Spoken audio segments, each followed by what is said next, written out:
Chapter 33. A Change of Heart. Andrew could not sleep that night. Next morning he felt half dead. He ate no breakfast, but just drank 1 cup of coffee. His first thought now was for Mary Boland. He got out his car and drove straight to the Victoria Hospital to see how she was. "Good morning," she said, when he entered her room. "Aren't my flowers beautiful? Christine brought them yesterday." He sat on her bed and looked at her. She seemed to be thinner. "Yes, they are nice flowers. How do you feel, Mary?" "Oh, all right." Her eyes avoided his. "Anyway, you'll soon make me better." Her confidence in him added to his misery. He thought, if any harm comes to Mary, I will never forgive myself. At that moment, Dr. Thorogood entered. "Good morning, Manson," he said pleasantly. "Why, what's the matter with you? Are you ill?" Andrew stood up. "I'm quite well, thank you." Dr. Thorogood gave him a strange look and then turned to Mary. They examined Mary together, and then walked over to a corner of the room where they could not be heard, and discussed her case. "It seems to me," said Andrew, "that her progress is not at all satisfactory." Dr. Thorogood rubbed his hands. "Oh, I don't know, Manson." "Her temperature is higher." "Yes, but this case is very important to me. I don't want to tell you your business, but I think that you should do an operation on her lung. I suggested this when Mary first came into hospital." Thorogood was annoyed. "I don't agree with you," he said. "I'm sorry, Manson, but you must allow me to treat this case in the way that I consider best." Andrew felt too weak to argue. He went back to Mary, told her that he would call to see her again on the following day, and left the hospital. It was now nearly 1 o'clock. He went to a cheap restaurant, where he drank another cup of coffee but ate no food, and then drove to his office in Welbeck Street, where Nurse Sharp, who was in a bad temper, also inquired if he felt ill. His first patient was a young man with a weak heart. Andrew gave him a thorough examination, and then asked him many questions before deciding on the treatment to give him. When, at the end of the examination, the young man tried to pay him for his services, Andrew said quickly, "Please don't pay me now. Wait till I send you a bill." The thought that he would never send a bill, that he had lost his desire for money and now hated it, comforted him strangely. His second patient was a rich woman of 45, Miss Basden, who visited him every few days. Smiling sweetly, she began to tell him about her imaginary aches and pains. Andrew interrupted her. "Why do you come to me, Miss Basden?" She stopped in the middle of a sentence and looked at him in surprise. "Oh, I know I'm to blame," he said. "I told you to come, but there's nothing the matter with you." "Dr. Manson." "I'm sorry," he said. "I can be of no further service to you, Miss Basden. But I am sure that there are many other doctors in this area who will be very pleased to tell you that you are ill and to give you expensive treatments." She opened her mouth to speak, but no words came. Then she hurried out of the room. Andrew was about to go home, when Nurse Sharp came in smiling. "Dr. Hampson to see you." The next minute Freddie entered. His manner had never been so friendly. "Listen, Manson," he said.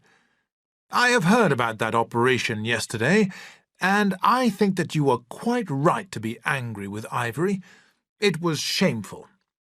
As a matter of fact, old man, I'm rather annoyed with Ivory and Deedman.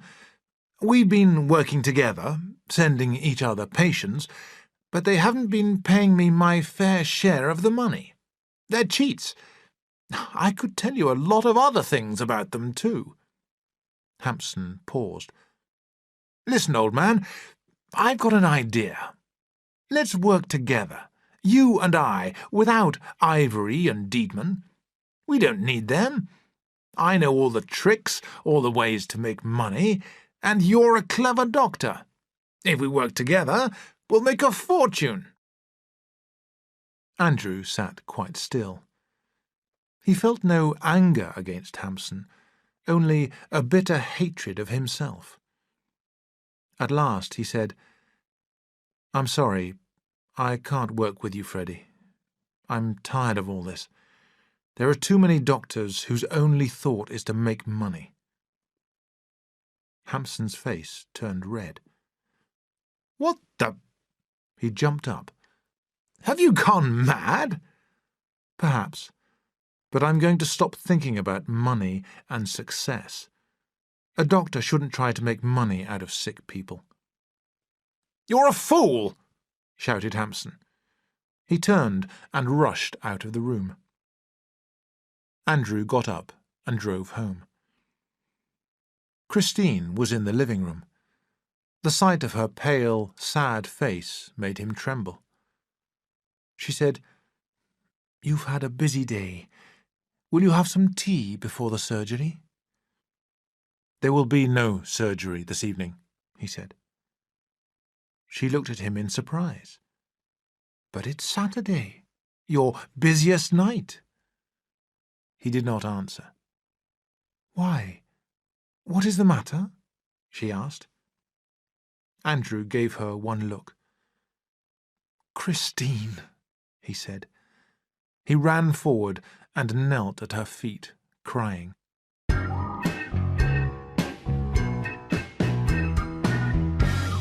Chapter 34. A Visit to Mr. Stillman. Next morning, which was Sunday, Andrew lay in bed beside Christine, talking and pouring out his feelings to her in the way that he used to do. "Why did I do it? Was I crazy, Chris? Oh, Chris, I'm sorry." She smiled, actually smiled. "Well," Andrew continued, "we must leave here now. Sell the practice. Oh, Chris, I've thought of an excellent idea." "Yes, dear? What is it?" "To join up with Denny and Hope. Each of us has special knowledge of a different branch of medicine. So we could do work of great value together. Honest work, not simply making money. Denny and I have always said that a doctor who works alone attempts too much. I mean, he may know a lot about one subject, but very little about another. Now, if we three work together, we can share our knowledge and provide a really useful medical service for our patients. Denny is a surgeon and can do the operations. I can do the general work of the practice, and Hope can do the scientific tests and give us advice on our problems." Christine looked at him with shining eyes. "Oh, it's so nice to hear you talk like this. Oh, I'm so happy." "I believe that Denny and Hope will join with me," Andrew said excitedly. He jumped out of bed and began to walk up and down the room. Suddenly he stopped. "Chris," he said, "there's something that I must do immediately. I'm very worried about Mary Boland. She's making no progress at the Victoria. Thorogood doesn't understand her case. I want to take Mary away from the Victoria and send her to Stillman's new hospital." "Stillman's?" "Yes, it's the best hospital that I have ever seen. I intend to drive over and see Stillman today and try to persuade him to admit Mary. Will you come with me?" "We'll leave as soon as you are ready," she said. When he had dressed, Andrew went downstairs and wrote long letters to Denny and Hope. Then, after a light meal, he and Christine drove to the Chiltern Hills. It was a long time since they had been so happy together. They reached the hospital at 3 o'clock. Stillman gave them a warm welcome and showed them round his hospital, which, though small, was comfortable and full of modern equipment. After this, they had tea with Stillman, and Andrew made his request. "I want to ask you something, Mr. Stillman," he said quickly. "Will you take over a case for me? A girl with tuberculosis, in its early stages. She's the daughter of a friend of mine, and she's making no progress at the Victoria Hospital." Stillman smiled. "Surely you don't want to send me a case? English doctors don't recognize me. Remember that I have no medical qualifications. I cannot be trusted. I am more likely to kill than to cure." Andrew did not smile. "Please don't joke, Mr. Stillman. I'm serious. I'm very worried about this girl." "I'm afraid that I have no bed for her, my friend. I have a list of women who are already waiting to be admitted. Although the doctors don't like me, some people—" "But, Mr. Stillman," Andrew interrupted, "I was depending on you. If you don't admit Mary, she will never get well where she is." Stillman leaned forward and helped himself to a piece of cake. "I see that you really are worried. All right, I will help you," he promised. "Bring Mary here next Wednesday, and I will find her a bed. I will do my best to cure her." Andrew's face brightened. I can't thank you enough." "Then don't try to," said Stillman.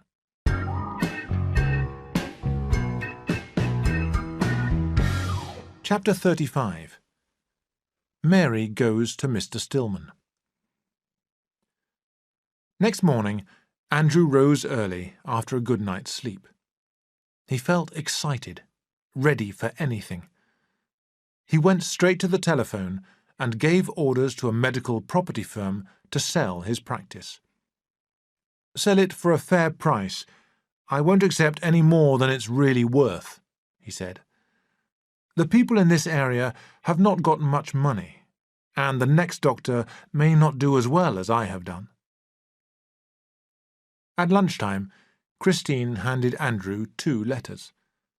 They were replies to his letters to Denny and Hope. The short note from Denny read, "Interested. Expect me tomorrow evening." The letter from Hope also expressed interest, though the words showed Hope's usual sense of fun. After lunch, Andrew drove to the Victoria Hospital to see Mary Boland. Sitting beside Mary's bed, he told her about the new arrangements that he had made. "You'll like the other hospital better, Mary. Much better," he promised her. "Now, I don't want to make difficulties here, so I would like you to pretend that it is your own wish to leave. Say that you want to go home. Then, on Wednesday, I will pick you up and drive you to Stillman's hospital." Andrew returned home with a feeling that he was beginning to correct his mistakes. That evening, in his surgery, he sorted out the patients who really were ill from those who only imagined that they were. Again and again, he said firmly, "This must be your last visit. You're better now. It won't do you any good to go on taking medicine." It was surprising how much comfort this gave him. After the surgery, he went in to Christine feeling several years younger. At that moment, the telephone rang. Christine went to answer it. When she returned, she looked worried again. "Someone wants to speak to you," she told him. "Who?" Suddenly he realized that it was Frances Lawrence. "Tell her that I've gone out," he said. "No, don't say that." He walked quickly forward. "I'll speak to her myself." He came back in 5 minutes and said, "That's over too. I shan't see her again." Christine smiled happily, without answering. On the following evening, Denny came to dinner. He brought a message from Hope, saying he was sorry that he had another appointment. "He said that he had work to do," Denny remarked, knocking out his pipe. "But I believe that his appointment is really with a young lady. I wouldn't be surprised if our friend Hope decides to marry her." "Did he say anything about my idea?" Andrew asked quickly. "Yes, he's interested, and so am I. I'm surprised that a man with your dull brains has the ability to think of such an excellent plan. Tell me about it." Andrew explained his plan with rising excitement. They then began to discuss the practical details. "In my opinion," said Denny, "we ought to choose a town with a population of about 20,000 people. An industrial town where 4 or 5 doctors are all working against each other. In such a town, we would have the best opportunity to show the advantage of doctors with different medical qualifications working together. We might make enemies at first, but we would succeed in the end. Perhaps, after a time, we might start our own hospital. Yes, this is a good idea." Suddenly feeling Christine's eye on him, Denny smiled. "And what do you think about it, Christine? Crazy, isn't it?" "Yes," she answered, "but sometimes the crazy things are best." "You're right, Chris," Andrew cried, hitting the table with his hand. "Our aim must be to set an example in medical practice." They talked until such a late hour that Denny missed the last train home and had to spend the night with Andrew and Christine. On the following Wednesday, by which time Dr. Lowry was on the point of buying his practice, Andrew went to the Victoria Hospital to take Mary Boland away. Everything had worked out just as he had planned. No objection was raised to Mary's leaving the Victoria, and at 2 o'clock Andrew arrived with Nurse Sharp to pick her up. Nurse Sharp was in a bad temper, because Andrew had just told her that he intended to close his office in Welbeck Street and had given her a month's notice. She sat with Mary in the back seat of the car and did not speak a single word during the journey. They reached Stillman's Hospital at 3:30. As soon as Mary was in bed, Stillman went to her room to examine her. When he and Andrew entered the room, Nurse Sharp seemed surprised and annoyed. Stillman examined Mary very thoroughly and then led Andrew out of the room again. "She is very ill," he said. "I must do an operation on her lung immediately. It should have been done several weeks ago." While Stillman got ready for the operation, Andrew went back and told Mary of their decision. "It's nothing to worry about, Mary," Andrew comforted her. "You won't feel any pain. I'll be in the room. I'll see that you're all right." 10 minutes later, Stillman began the operation.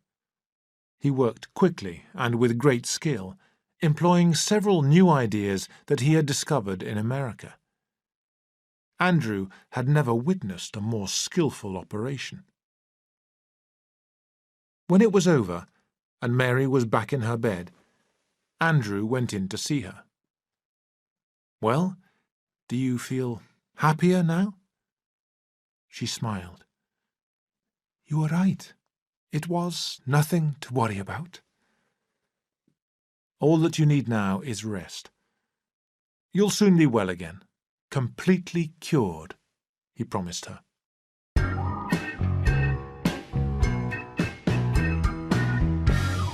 Chapter 36.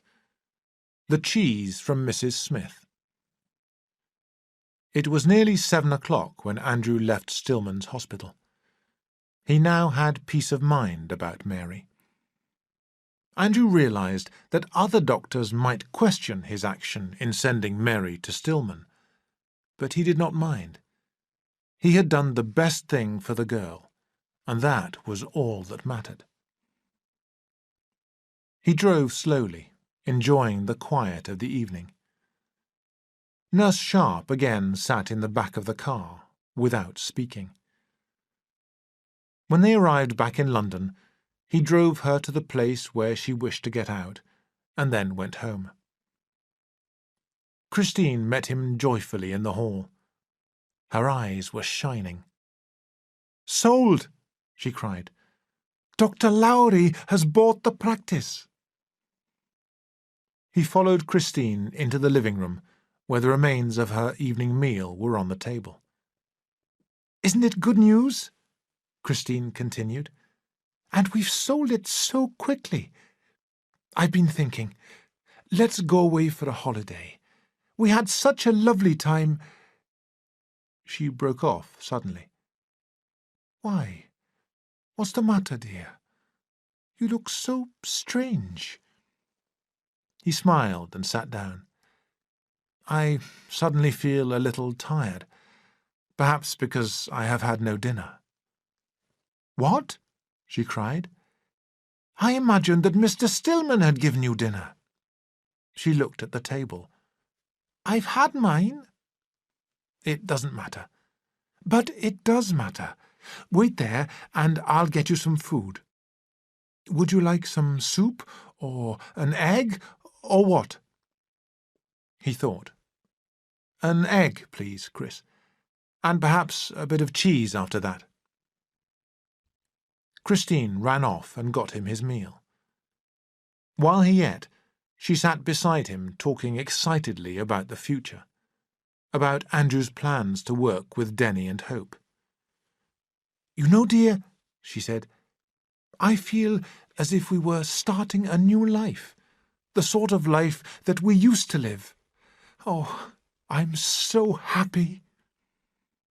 He looked towards her. "Are you really happy, Chris?"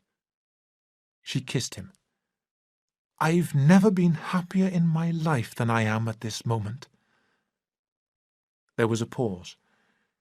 Andrew spread some butter on a piece of bread, and then lifted the lid of a dish to help himself to cheese.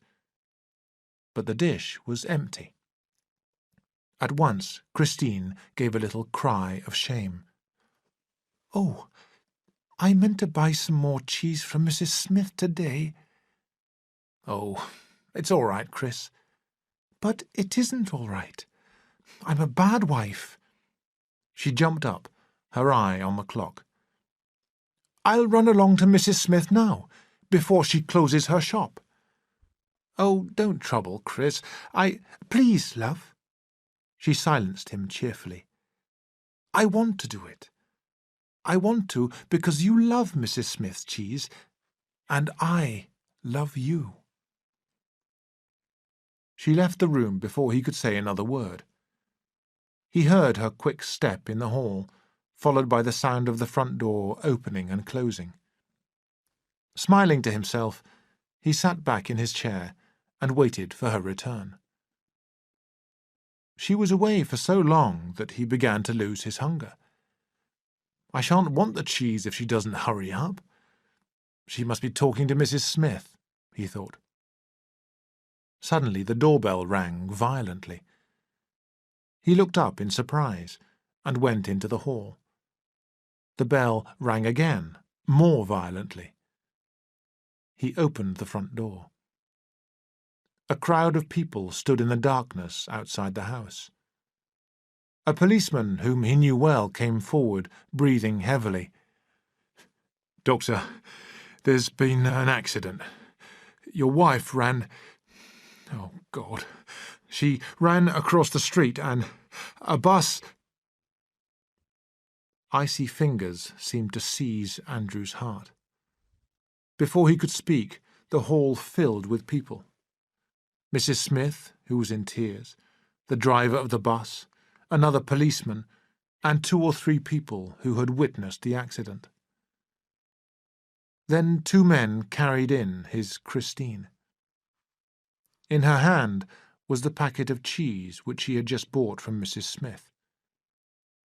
They laid her on the bed in his surgery.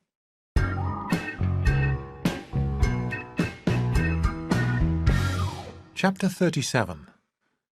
Plans for the Future. Andrew broke down. For several days he hardly knew what he was doing. Denny spent several hours with him each day, but Andrew did not seem to know he was there. He went to Christine's funeral with Denny, and then spent the rest of the day drinking. Walking from room to room with an unsteady step, he shouted at himself, "You're to blame for her death.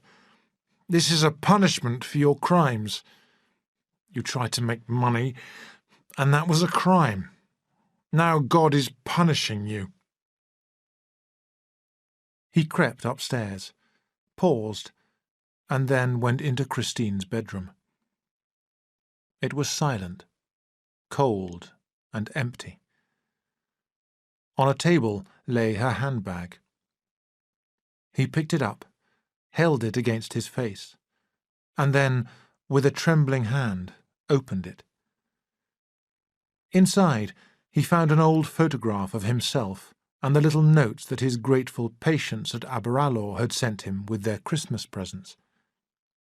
She had kept them for all those years. He fell onto his knees by the bed and cried.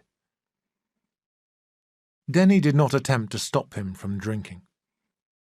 As Dr. Lowry was already attending to the practice, and there was therefore no need for Andrew to work, Denny thought it wise to leave him alone for the moment. But after about a week, Denny took action. "We're going away," he said simply. Andrew did not argue, did not even ask where they were going. In silence, he watched Denny pack a bag for him. An hour later, they were in the train, travelling to Wales. They went to stay at a lonely village by a beautiful river in the mountains. "I used to come here to fish. I think that this place should suit us," said Denny, when they arrived at their small but comfortable hotel. The next morning, Denny took Andrew for a walk. It was a nice, fine day, but Andrew, tired after a sleepless night, wanted to turn back when they had not walked more than a few kilometres. But Denny was firm. He made Andrew walk 12 kilometres, and on the next day he increased the distance to 15. By the end of the week, they were walking 20 kilometres a day. They did not speak during their walks. At first, Andrew did not notice the beauty of the country, but gradually he began to enjoy the woods and rivers and mountains. The exercise and fresh air made him feel better. He began to eat and to sleep well. He even began to talk again. At first, he made only an occasional remark. Then, one day, he asked Denny to tell him his news.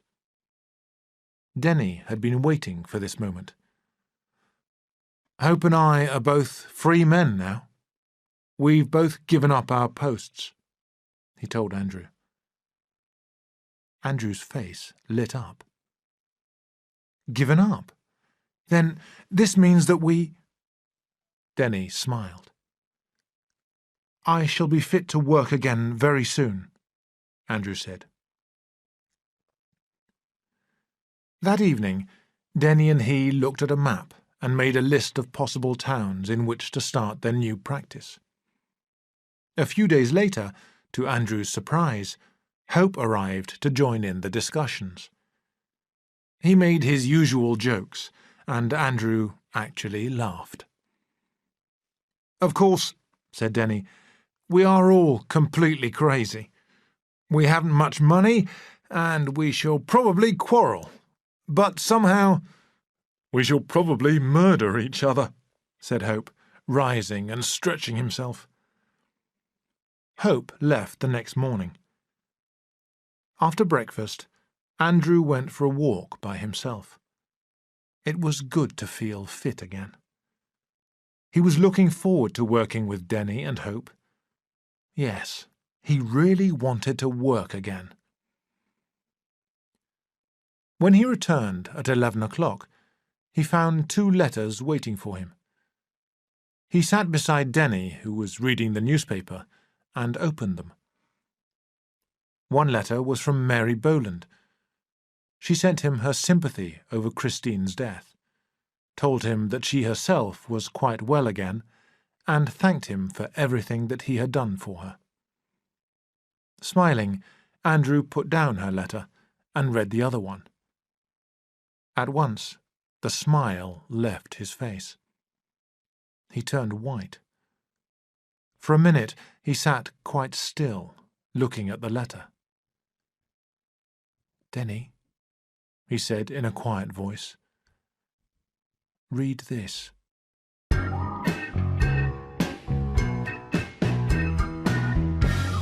Chapter 38. Andrew in Trouble. 8 weeks before, on her return from Stillman's hospital, Nurse Sharp had gone straight to see her friend, Nurse Trent, who was employed by Dr. Hampson. They had arranged to go to the theatre together that evening. "I'm sorry that I'm so late," she cried, "but Dr. Manson has—" At that moment, Hampson had come down the stairs. "Hello, Nurse Sharp," he said cheerfully. "You look tired. And why are you both here so late? I thought that you were going to the theatre tonight." "Yes, Doctor," said Nurse Sharp. "But I was delayed by Dr. Manson." She thought for a moment, and then decided to tell him the facts. "Dr. Manson took a girl away from the Victoria Hospital and drove her to that place in the Chilterns, to that new hospital run by an American who is not a qualified doctor." She told him the whole story. There was a silence when she finished. "I'm sorry that you have had such a bad time, Nurse," Freddie said finally. "Now, you would better hurry, or you will be late for the theatre." Freddie drove straight to his club to have dinner with Deedman and Ivory, with whom, since his quarrel with Andrew, he was now friendly again. During the meal, Freddie remarked, "Manson seems to be taking some risks since he left us. I hear that he is sending patients to that man Stillman." "What?" Ivory almost shouted. "Yes, and I understand that he also helped Stillman at an operation. His own nurse told me so." Ivory looked down at his plate and ate his dinner.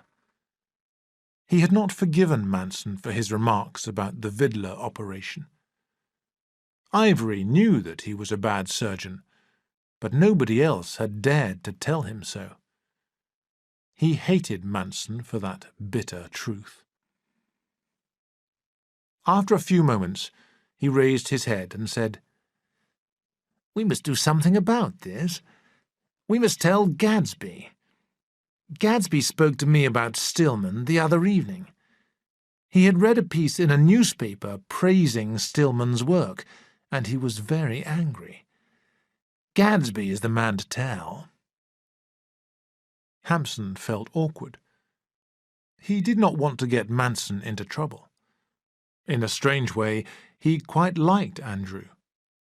He said, "Don't mention my name to Dr. Gadsby." "Don't be a fool, Freddie. We can't allow Manson to behave like this." After dinner, Ivory went to see Dr. Gadsby, who listened with interest to his story. "Well, well," he said. "I know this man, Manson. He worked for the Coal and Mines Board. I didn't like him. He's a very unpleasant man. And you say that he actually took a patient from the Victoria and sent her to Stillman's place?" "Yes, and he helped at the operation." "Then we must report the matter to the General Medical Council," said Gadsby. "I will report the matter personally. I consider this my duty. This man Stillman is a danger to the profession. If Manson has been working with him, he must not be allowed to practice. He must be disqualified." While Andrew was in Wales, he was reported, without his knowledge, to the General Medical Council. After taking statements from Dr. Thorogood, Nurse Sharp, and one or two other people, the council decided to hold an inquiry to consider the complaints against Andrew. The letter which he now held in his hand gave Andrew notice of this decision.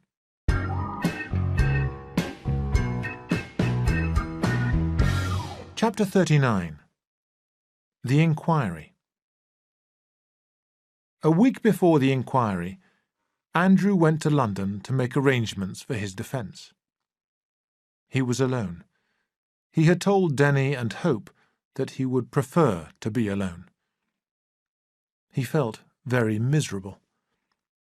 He could not believe that he, Andrew Manson, was in this situation, a situation which every doctor feared. Why should the council wish to disqualify him from practising? He had done nothing shameful. In fact, he had done something that deserved praise. He had cured Mary Boland. A lawyer named Hopper, suggested by Denny, agreed to defend Andrew at the inquiry. Andrew considered Hopper a weak, stupid man, and they nearly had a quarrel at their first meeting. Andrew wanted to ask Sir Robert Abbey, his only influential friend in London, to help him. But Hopper objected to this because Abbey was a member of the General Medical Council. The lawyer also refused to allow Andrew to call Stillman as a witness, because he was afraid that Stillman's presence might anger the members of the council. "What does that matter?" Andrew cried. "I haven't done anything wrong. I'm not ashamed of my actions. I want the council to know the truth. I want to prove to them that I saved this girl's life by sending her to Stillman, that my action was right and wise." "Dr. Manson," Hopper cried, "I warn you not to talk like that at the inquiry. If you address the council in that manner, they will certainly disqualify you. I advise you to say as little as possible. Simply answer their questions." Andrew realized that he must try to control his feelings. On the evening before the inquiry, while out for a walk, Andrew came to the open doorway of a church. He entered. It was dark inside. He sat down in the back seat and remembered how Christine used to read a prayer book when she was unhappy. He rarely went to church, but now here he was, like a man resting at the end of a journey. He prayed in silence. "God, don't let them disqualify me. Don't let them disqualify me." He remained there for perhaps half an hour. Then he rose and went to his hotel. Next morning, he woke feeling sick with anxiety. He ate no breakfast. His case was to be heard at 11 o'clock, and Hopper had told him to arrive early. He reached the offices of the General Medical Council as the clock was striking 11. He hurried along to the room where the inquiry was to be held. The members of the council were sitting at a long table, and at the far end of the room were the lawyers and witnesses who were to take part in the case. Mary Boland and her father, Nurse Sharp, Dr. Thorogood, and several other faces that he recognized were there. Andrew stood for a minute, looking at the long line of chairs, and then sat down beside Hopper. "I thought that I told you to be early," the lawyer said. Andrew did not answer. The inquiry began immediately. Mr. Boone, the lawyer employed by the doctors taking the action against Andrew, read out the charge against him. "Mr. President, gentlemen," he said, "this is a case of a doctor working with a person who is not qualified. The facts of the case are these.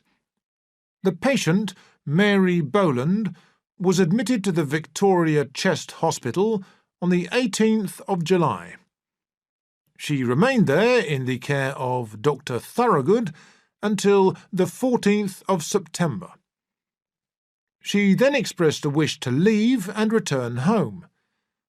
But instead of returning home, the patient was taken by Dr. Manson to a health centre run by a man named Stillman, a person not qualified in medicine, and a foreigner. Mr. Stillman examined the patient as soon as she arrived and decided to operate at once on one of her lungs, and Dr. Manson agreed to help him. They did the operation together. Gentlemen, I repeat, they worked together." Mr. Boone looked at the members of the council to make sure that they had understood his meaning, and then called for Dr. Thorogood. "Dr. Thorogood," he asked, "is it true that Dr. Manson came to the Victoria Hospital and requested you to change the treatment for this patient, Mary Boland?" "Yes." "And what did you say?" "I refused." "In the interest of your patient, you refused?" "I did." "Was Dr. Manson's manner strange when you refused?" "Well—" Thorogood paused. "He didn't seem to be very well that morning. He argued." "Thank you, Dr. Thorogood. Had you any reason to believe that the patient herself was not satisfied?" "Oh, no. She always seemed happy." "Thank you, Dr. Thorogood. That is all." Boone questioned a nurse from the Victoria Hospital, and then called for Nurse Sharp. "And now, Nurse Sharp, can you tell us about Dr. Manson's actions on the afternoon of Wednesday the 14th of September?" "Yes, I was there." "I imagine from your voice, Nurse Sharp, that you did not wish to be there." "When I realised where we were going, and that this man Stillman is not a doctor, I was—" "Disgusted?" Boone suggested. "Yes, I was." "Exactly." Boone looked pleased. "And now, Nurse Sharp, one more question. Did Dr. Manson actually help Mr. Stillman with this operation?" "He did," Nurse Sharp answered in a voice full of hate. Abby now leaned forward and asked a question. Is it a fact, Nurse Sharp, that Dr. Manson had just given you notice?" Nurse Sharp reddened. "Yes. Yes, I suppose so." As she sat down, Andrew felt that Abby, at least, was still his friend. Boone, who was a little annoyed at this interruption, turned to the members of the council. "Mr. President, gentlemen, I could call more witnesses, but I do not consider this necessary. I think that I have proved the charge against Dr. Manson to be true." Mr. Boone sat down, looking extremely pleased with himself. There was a moment's silence. Andrew kept his eyes on the floor. Bitterly, he told himself that they were treating him like a criminal. Then his own lawyer began to address the council. Hopper seemed awkward. His face was red, and he began to cough. He said, "I admit the truth of this charge, but my friend Mr. Boone was not quite fair to Dr. Manson.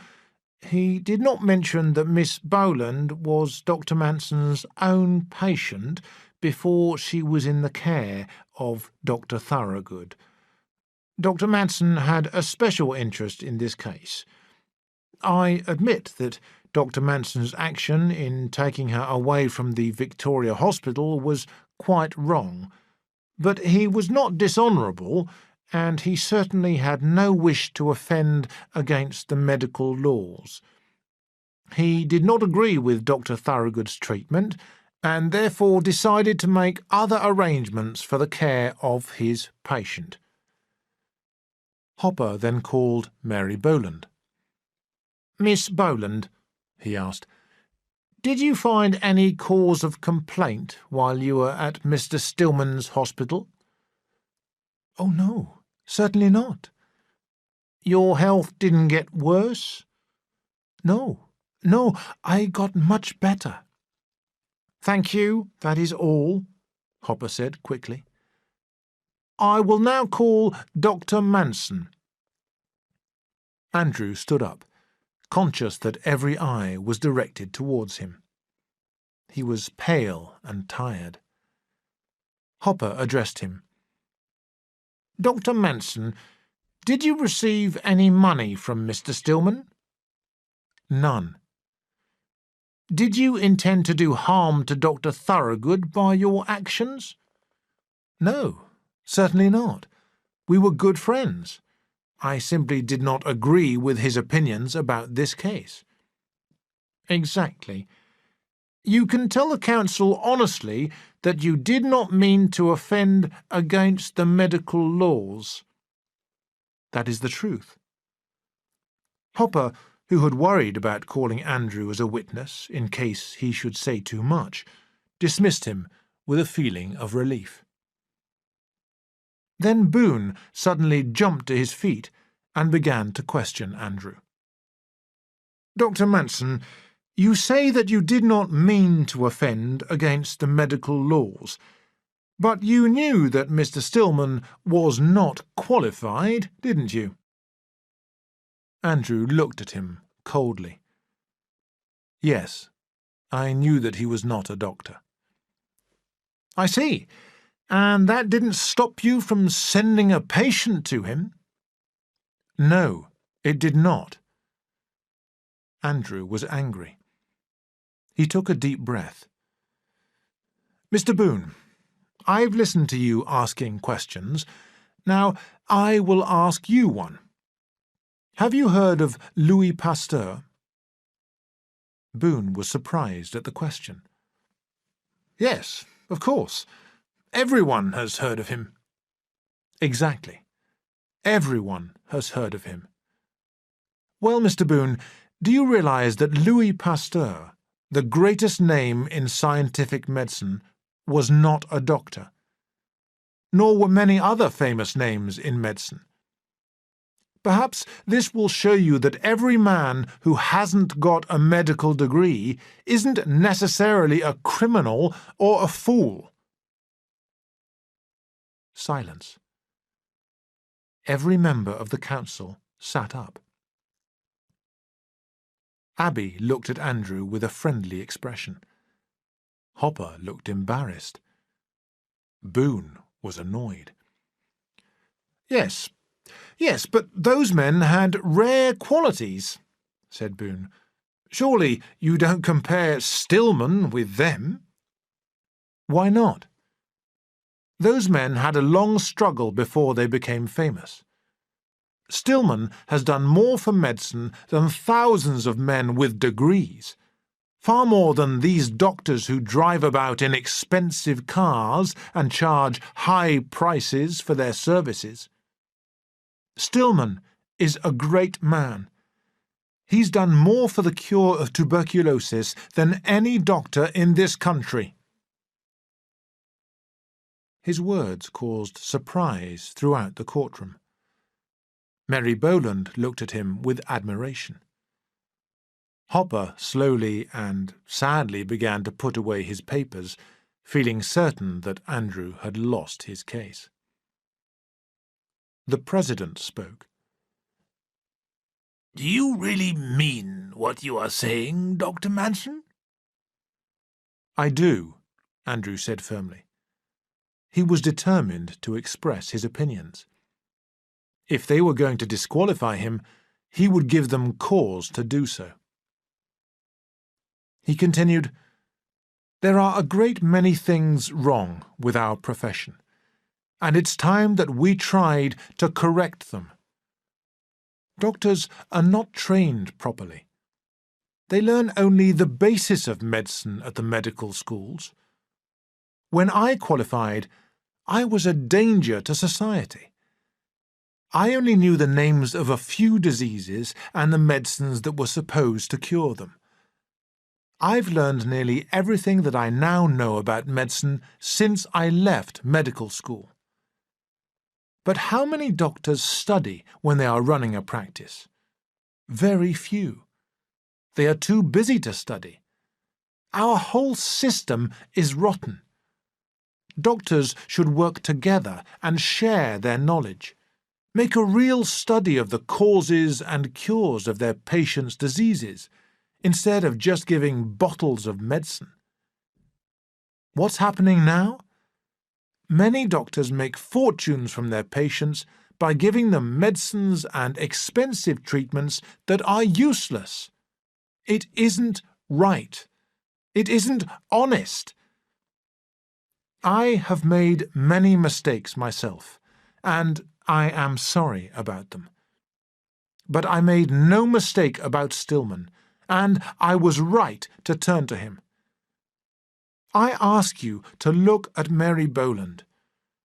When she went to Stillman, she was dangerously ill. Now she's cured. Judge my actions by that. Andrew sat down. For a minute there was silence. Then the president ordered everyone to leave the room. Andrew went out with the others. He now felt angry with himself. He wished that he had controlled his feelings and had not spoken in that manner. He wanted so much to work with Denny and Hope, but now they would disqualify him. The sound of people moving brought him to himself again. He joined the others and returned to the council room. He sat quite still, his heart beating fast. The president spoke. Andrew Manson, the council has carefully considered the charge brought against you and has decided to allow you to continue to practice medicine. For a moment, Andrew hardly understood his words. Then his heart beat still faster with joy and relief. They had not disqualified him. He was free. He raised his head and looked at the members of the council. Of all the faces that were turned towards him, the one that he saw most clearly was the face of Robert Abbey. At once he realized that it was Abbey who had saved him. He addressed the President, but it was to Abbey that he really spoke. "Thank you, sir." Then his friends, Con, Mary, the surprised Mr. Hopper, and people whom he had never seen before, came up to him and shook his hand. Mary, whose eyes were filled with tears, said, "If they had disqualified you, after all that you have done for me, I'd have killed that old president." Andrew smiled. The three, Andrew, Con, and Mary, went to Andrew's hotel. There, waiting for them, was Denny. He walked towards them, smiling. Hopper had telephoned the news to him, but he did not mention this. He said simply, "I'm hungry. Let's have lunch." Denny did not say a single word about the inquiry during lunch. After the meal, he told Andrew, "We can buy that house that we want for our practice. It's quite cheap. Hope has gone to see it. Our train leaves at 4 o'clock. I must do some shopping now. I'll meet you at the station." Andrew looked at Denny, thinking of their friendship and of all that he owed to him since their first meeting in the little Dreneffe surgery. He said suddenly, "What would have happened if they had disqualified me?" "They didn't disqualify you." Philip shook his head. "And I will make sure that they never do." When Denny, Con, and Mary had left, Andrew went to the churchyard where Christine was buried, and stood for a long time by her grave. It was a bright, fresh afternoon, the sort of weather that she had always loved. When at last he turned away, hurrying for fear that he might be late, there, in the sky before him, a bank of cloud lay brightly, bearing the shape of Battle.